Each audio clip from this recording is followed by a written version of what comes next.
when I was working for Y. Uchida, and I did all those things, I didn't do all I didn't do the kind of import-export that I was intending to do way back, but the business was quite interesting because of the variety of things. And then I became interested in travel. This is in 1959, 60. I was also married to my first wife, Michiko, in 1958, and our 59, and our daughter was born in 1960.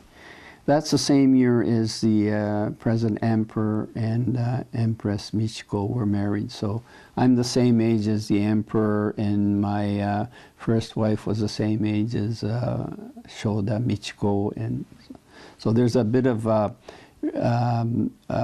parallel there. But in any event, I was very interested in getting into some form of a travel business. And there was a company called P. Lawson Travel. At that time, it was the largest travel agency in Canada. It had offices right across Canada. And P. Lawson Travel had what was called a research and tour development section. It's where all the tours would get planned, and they would set up all the tours, which were then sold by the travel agents or even the P. Lawson travel agents. And I was asked to join that company. It was called Compass Tours. And so I joined Compass Tours. This was, I guess at the time, and even as I look back, a most fascinating job in travel. What Compass Tours would do they would look at a destination. It could be Hawaii, it could be Asia, it could be Europe. They'd look at a destination and try to find out what Canadians or Americans would probably most enjoy, and set up maybe a 1-week tour, a 2-week tour, a 10-day, 21-day tour, set up various tours. And those would be sold by the travel agents, and Compass Tours would operate these tours. And I was hired as manager of Pacific Rim Development, or it was called Manager Pacific Division, I think. This is in 1961-62. So I traveled all over Japan. I went to Hong Kong, and you look at every place, and I went to Taiwan, and then, of course, Thailand, Malaysia, Singapore, and then on the next trip I would go to the Philippines, Indonesia, and then the next trip I would go into Australia, New Zealand, and eventually Tahiti, Fiji, and of course Hawaii. I was there quite often. And so I would set up tours to all these places. So I enjoyed that very much. And then I thought, well, I'm going to be, this is my destiny. This is what I want to do. So it wasn't until I joined Compass Tours that I really found that to be, and they were called tour operators, or they were also called tour wholesalers, because they would set up these tours. So I joined Compass Tours, and I developed all those tours from North America to the Pacific. And of course, we worked very closely with the airlines. I believe in 1963, I received a call from Canadian Pacific Airlines CPEL office in Tokyo that there's a group of Japanese business people that wish to go to America and Canada to study, to research business for Japan's future. And they want to see Vancouver, and from Vancouver they'll go to Seattle, San Francisco, and Los Angeles. So can you look after them? At the same time, I also got a request from CPEL in Tokyo that because Japan was still very much under strict currency control. Nobody could travel. The only people that could travel was business travel, or what they call development travel.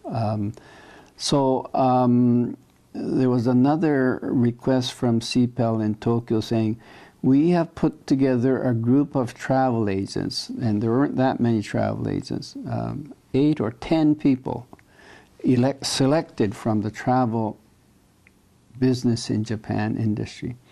And they want to research for future travel.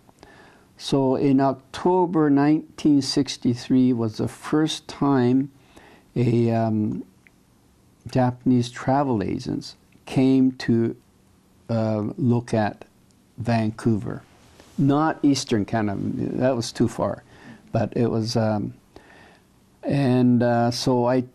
I showed them Vancouver. We went to Victoria, and then I took them to the Rockies, but it was already October, so the Banff Springs and Chateau Lake Louise were already closed. They used to close in the last week in September. So, but anyway, I took them through a little bit of the Rockies, and some of them were impressed, and some of them said, well, the Japanese are not interested in natural scenery. They're interested in more man-made things, like maybe we heard of a Disneyland. That's the kind of place the Japanese would like, or if it's warm, it's okay, but Canada might be too cold for the Japanese tourists. Anyway, we had several discussions with that first group. But 1963 was the first time a group from Japan came. And so then I was involved in two-way traffic. In other words, tourist travel groups from North America to Asia, to Southeast Asia, to Southeast Asia, or South Pacific, or sometimes we call it Circle Pacific. Or there are many tours from Canada, especially Western Canada, to Hawaii. At that time, Compass Tours was probably the largest producer of tourists to Hawaii from Canada. But the Vancouver Tourist Bureau, it was then called VVB, Vancouver Visitors Bureau, and Mr. Harold Merrilees was the chair. He had a real foresight and said, yeah, we have many Americans coming, but we're going to be having Japanese coming. We should take a look. So he formed a mission to promote Vancouver, and we went to Japan. There were 12 or 14 of us. Mr. Merrilees and another assistant from the Visitors Bureau, the vice president of Canadian Pacific Airlines, and 2 people from the hotel industry, one person from the bus, tour bus companies, and myself representing the tour operators, and also Dr. George Ishiwara. He was then the chairman of the Vancouver or the British Columbia JCCA, representing the Japanese Canadians. So Mr. Merrilees, the Vancouver Visitors Bureau, had a good insight into saying, well, we should go to Japan and sell Vancouver. So that in October 1964 was the first mission from Canada ever to go to Japan to promote Vancouver, and I was privileged to be part of that. Oh, and there were also very famous aldermen like Frank Bernard and Frank Baker. These people have died, but they were very interesting characters. And on that first mission, Frank Baker, he was an alderman, but he was also a great entertainer, and he was a trumpet player and everything. Anyway, before the plane arrived in Haneda, he would dress up as Captain Vancouver, and he had his, just like Captain Vancouver, and he had his sword, his sable, and the door opened and he went down. There was no walk-in, you know, you had to go down from the plane, what they called the gangplank. Anyway, he walked down and was taking pictures. So then we all went through immigration and customs like we had to. And I still remember on that first trip, the Japanese customs were very concerned about Mr. Baker's sword. It was a real sword, and that was considered a weapon. And anything longer than, I don't know, 30 centimeters was considered a weapon. So he had to give up his sword. He did. He said, that's part of my costume. Anyway, we had lots of fun. So we spent, I would think, maybe 10 days, Tokyo and Osaka mainly, going and visiting travel agents and visiting anybody and anyone who would be interested in thinking about Vancouver, coming to Vancouver, and with the CP Air people, Canadian Pacific Airlines people. So that was the first mission. And by 1965, I think the Canadian government recognized also that potential of the Japanese tourists. Although the numbers were still not there, you know, the potential was there. The Canadian government was the first to open an office, a tourist office in Tokyo.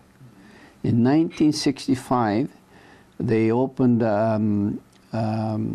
CGTB, Canadian Government Travel Bureau, in Tokyo, in the annex of the Palace Hotel. Annex building. That's where the first Canadian government tourist office was started, and and there was also a 14 or 16 member mission from Canada, and I was also asked to serve on that mission as well.